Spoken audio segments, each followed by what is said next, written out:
கர்த்தருடைய பரிசுத்த நாமம் மகிமைப்படுவதாக.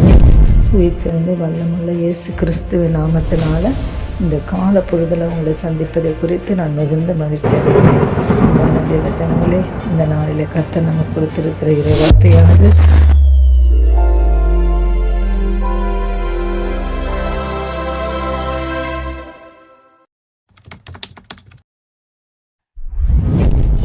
யோபுவின் புஸ்தகம் 14ஆம் அதிகாரம் 14வது வசனத்தை நம்ம வாசித்து தியானிக்கலாம்.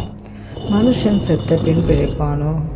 எனக்கு மாறுதல் எப்பொழுது வருமென்று எனக்கு குறிக்கப்பட்ட போராட்டத்தின் நாளெல்லாம் நான் காத்திருக்கிறேன். அன்பான தேவ ஜனங்களே, யோபு குறித்து நம்ம எல்லாம் அறிந்த ஒன்று. அவன் உத்தமன், அவன் சன்மார்க்கன், அவன் பொல்லாப்புக்கு விலகுகிறவனாயிருந்தான், தேவனுக்கு பயந்தவனாயிருந்தான், பிள்ளைகளுக்காக பலி செலுத்துகிற ஒரு மனுஷனாயிருந்தான். அவன் 10 பிள்ளைகளை உடையவனாக திரளான ஆஸ்திகளை உடைய ஒரு மனுஷனாக இருந்தான். இவ்வளோ பெரிய மனிதனுடைய வாழ்க்கையில் ஒரு பெரிய புயல் அடித்தது. எல்லாவற்றையும் பறி கொடுத்தான். மனைவி மாத்திரம் மீந்திருந்தான். தேவ ஜனங்களே, அப்பொழுது யோபு ஒரு வாயினால் கூட உதட்டளவில் கூட பாவம் செய்யாதபடி தன்னுடைய பரிசுத்தத்தை தேவனுக்கு பயந்து காத்து கொண்டிருந்தான்.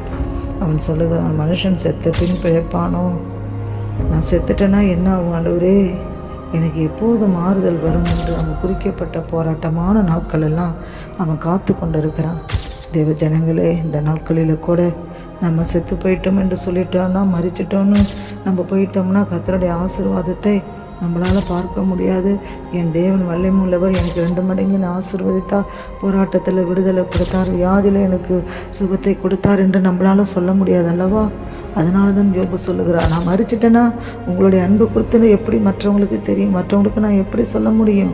என் தேவன் ஜீவனுள்ளவர் என்பதை எல்லாரும் அறியத்தக்கதா எனக்கு எப்படிப்பட்ட போராட்டம் வந்தாலும் அந்த குறிக்கப்பட்ட நாளெல்லாம் என் தேவ சமூகத்தில் நான் காத்திருப்பேன் என்று சொல்லி காத்திருக்கிறார்.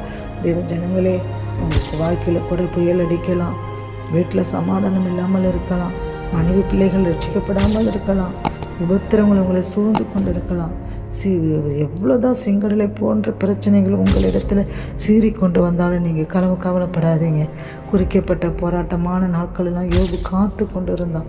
தேவ சமூகத்தில் பொறுமையோடு கூட சாம்பல் குழியில் உட்காந்து ஓட்டை எடுத்து உடம்பை சுரண்டு கொண்டு இருந்த போதிலும் கூட உதட்டளவில் கூட முறுமுறுக்கலை.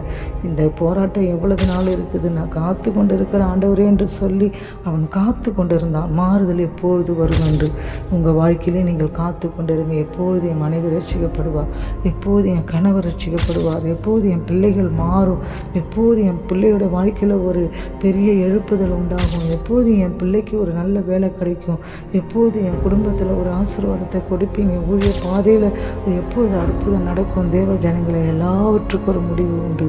நிச்சயமாகவே நீங்கள் தேவ சமூகத்தில் காத்திருக்கும் போது அதனுடைய பலனை நம்மளால் கண்ணால் பார்க்க முடியும். ஆனால் யோபுக்கு எந்த ஒரு நிச்சயமும் இல்லாதபடி தேவ சமூகத்தில் காத்திருந்தான்.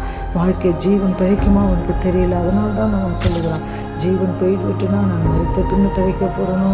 நான் உயிரோடு இருக்கும்போதல்லவா நாங்கள் உங்களுடைய அற்புதங்களை நான் கண்ணால் பார்க்க முடியும் என்று சொல்லி குறிக்கப்பட்ட போராட்டத்தமான நாட்கள் எல்லாம் காத்து கிடந்தது போல நாமும் கர்த்தருடைய ஆசீர்வாதங்களை பெற காத்திருப்போம். இந்த நாளில் கர்த்தர் நம்ம ஒவ்வொருத்தரும் இந்த வசனத்தின்படியால் நமக்கு ஆசீர்வதிப்பாராக. நிச்சயமாகவே தேவ சமூகத்தில் காத்திருக்கிற பழக்கத்தை பெற்றுக்கொள்ளுங்க. கர்த்தர் நம்மளோடு இருந்து பெரிய காரியங்களை செய்வார். ஜெபிப்போமா?